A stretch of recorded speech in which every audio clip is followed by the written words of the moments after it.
स्वामी जी, जब मैं दृष्टिपात करता हूं टीवी पे और अखबार पे, तो मुझे नजर आता है कि चारों तरफ दुख ही दुख है। हम हिंदुस्तान की बात करें, जिस देश के हम नागरिक हैं, हमारी जनता इतनी दुखी है। आप किसी भी जगह को उठा के देखिए, दुख ही दुख नजर आ रहा है, अपराध ही अपराध नजर आ रहा है। उस समय अब आपका ये आध्यात्म विज्ञान काम करेगा। एक मैं आपसे प्रश्न करना चाहता हूं, लक्ष्मी का अंतराय। आज लोग आर्थिक स्थिति से बहुत ही दुखी हैं और भारत जैसे देश में तो 50% लोग बिलो पॉवर्टी के जी रहे हैं। सामान्य व्यक्ति जीवन भर संघर्ष कर रहा है, लक्ष्मी की उसको अंतराय रहती है।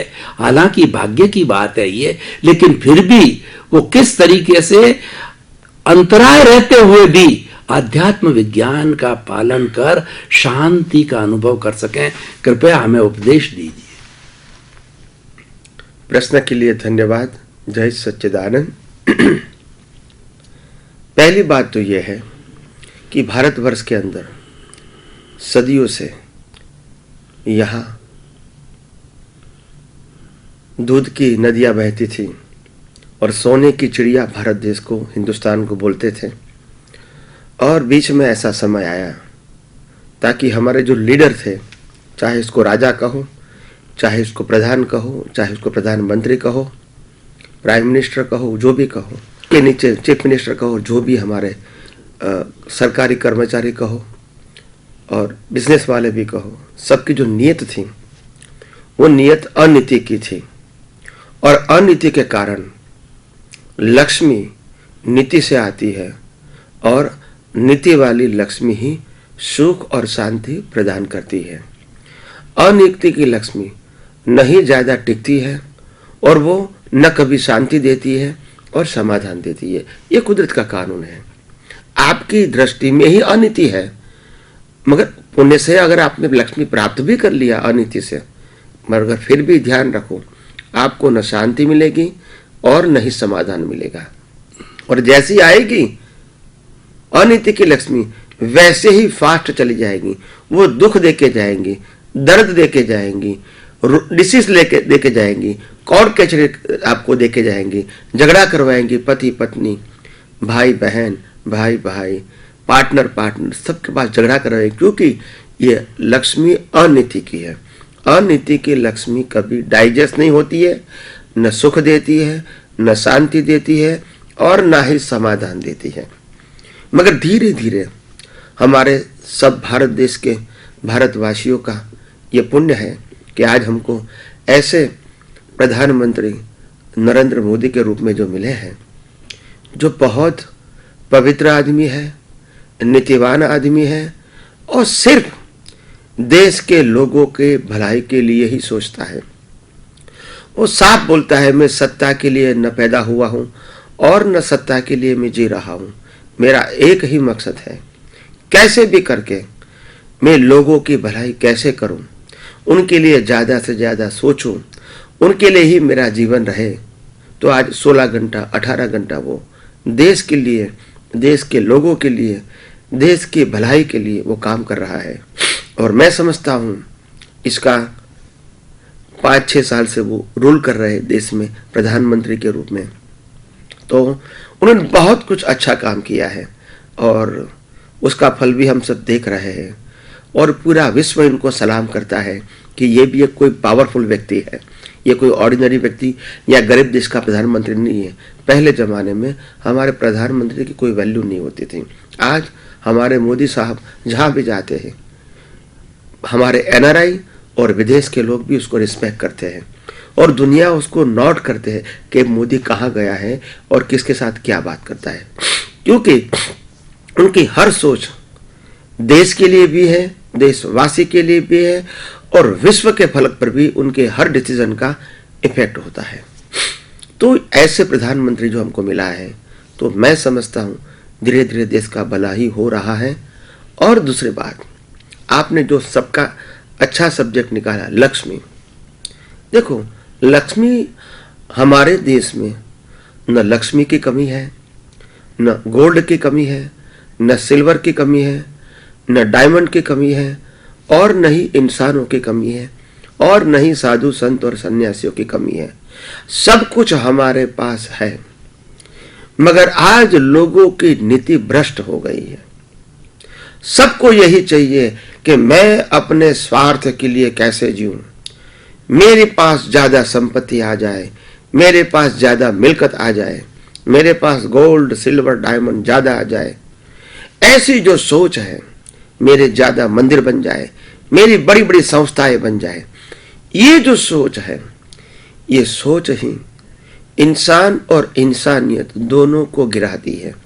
और ये स्वार्थ के नाते मैं ऐसा नहीं कहूंगा कि कोई धर्मगुरु अपने संप्रदाय के लिए अच्छा काम करता है तो बुरा नहीं है, वो अच्छा है, मगर वो कहता है कि ये संपत्ति जो समाज में से मिली है सिर्फ मेरे संप्रदाय के लोगों के लिए ही है, ये सही नहीं है। ये भारत के देश के लोगों की संपत्ति है और संप्रदाय के लिए तो यूज करो ही, मगर अन्य लोगों के लिए भी, जो गरीब लोग हैं, पिछड़े लोग हैं, बुजुर्ग लोग हैं और विधवाएं लोग हैं, छोटे छोटे बच्चे हैं, अपंग लोग हैं, इनके लिए हमको कुछ न कुछ करना चाहिए। और ऐसा भी सोचना चाहिए धर्मगुरुओं को, हम जो भी सहयोग कर सकते हैं वो करें उनके लिए, समाज के लिए, देश के लिए, राष्ट्र के लिए।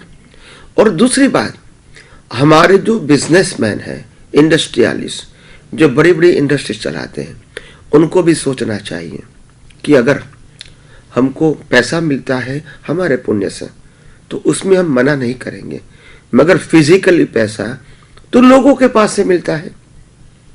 आज मुकेश अंबानी, जिन्होंने सभी व्यक्तियों के घर में अपना एटीएम डाल दिया है और वो एटीएम पैसा कलेक्ट करता है, देता नहीं है, हम हर महीने उसमें जमा करते हैं पैसा और बाद में कलेक्शन उसको मिल जाता है क्योंकि उसका पुण्य है। तो लोगों के पास पैसा आता है। तो हमारे पहले जमाने में, आज से करीब 200, 400, 500 साल पहले, हमारे लोग जो श्रेष्ठी होते थे, और श्रेष्ठी लोग क्या सोचते थे कि मैं पुण्यशाली हूं तो पैसा तो मिलता है, मगर पैसा समाज में से मिलता है, तो मेरी भी ये फर्ज है मैं अच्छा खाना पीना खाऊं, अपने स्टाफ को भी सुख रखूं और बाकी के पैसे समाज में बांट दूं, सामाजिक कार्यों के लिए बांट दूं, किसी की गरीबाई दूर करने के लिए, किसी का अनाज पानी देने के लिए, किसी को कपड़े देने के लिए, किसी को शिक्षा के लिए दूं, तो किसी को दवाइयाँ के लिए दूं, एजुकेशन के लिए दूं। ऐसा वो पैसा समाज में बांटते रहते थे।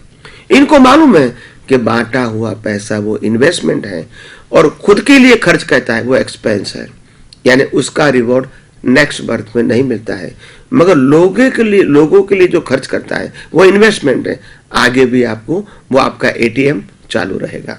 तो मैं सभी लोगों को, सभी दर्शकों को सलाह देता हूँ, गाइड करना चाहता हूँ कि आप भी आपके जीवन के अंदर आपने जो पाई हुई लक्ष्मी है, चाहे नीति की है चाहे अनीति की है, छोड़ दो। अभी इतना सोचो कि अनीति से लक्ष्मी प्राप्त नहीं करना है, मगर जो पाई हुई है, जो प्राप्त किया हुआ है, इसका हम खुद अच्छे जीवन में उपयोग करें, खाए पिए, आनंद से रहें और ज्यादा लक्ष्मी समाज के लिए खर्च करें। तभी हमारा देश और देशवासी लोग आगे बढ़ेंगे। उनको भी खाना मिलेगा, कपड़ा मिलेगा, रहना मिलेगा, दवाइयाँ मिलेगी, एजुकेशन मिलेगा, अपंग लोगों को सहाय होंगे, पिछड़े लोग हैं इनको भी हेल्प मिलेंगे, बुजुर्ग लोग हैं इनको भी हेल्प मिलेगा, सभी लोग खुशहाल रहेंगे और पैसा समाज में बांटते रहोगे, समाज का उद्धार होगा, उन्नति होगा। 1, 2, 5, 25, 50, 100 व्यक्ति पूरी संपत्ति जो भारत की उसमें से 70% लक्ष्मी अपने पास रखेंगे तो इतना यूज नहीं कर सकेंगे, तो साइकिल भी नहीं घूमेगी और देश की तरक्की नहीं होगी, देश के लोगों की तरक्की नहीं होगी। मगर वही पैसा अगर समाज में बांटेंगे तो साइकिल से घूमता रहेगा। आप इसको बांटेंगे, वो खर्चा करते रहेंगे, बिजनेस चलेगा, इंडस्ट्री चलेगा, तो ऐसे पूरा समाज जो है धीरे धीरे धीरे डेवलप होगा, आर्थिक तरह से वो सद्धर होगा, उनकी हर जरूरियात पूरी होगी और समाज बदलेगा, धर्मगुरु बदलेंगे, नेता बदलेंगे, राष्ट्र बदलेगा, यही विचार क्रांति अभियान है।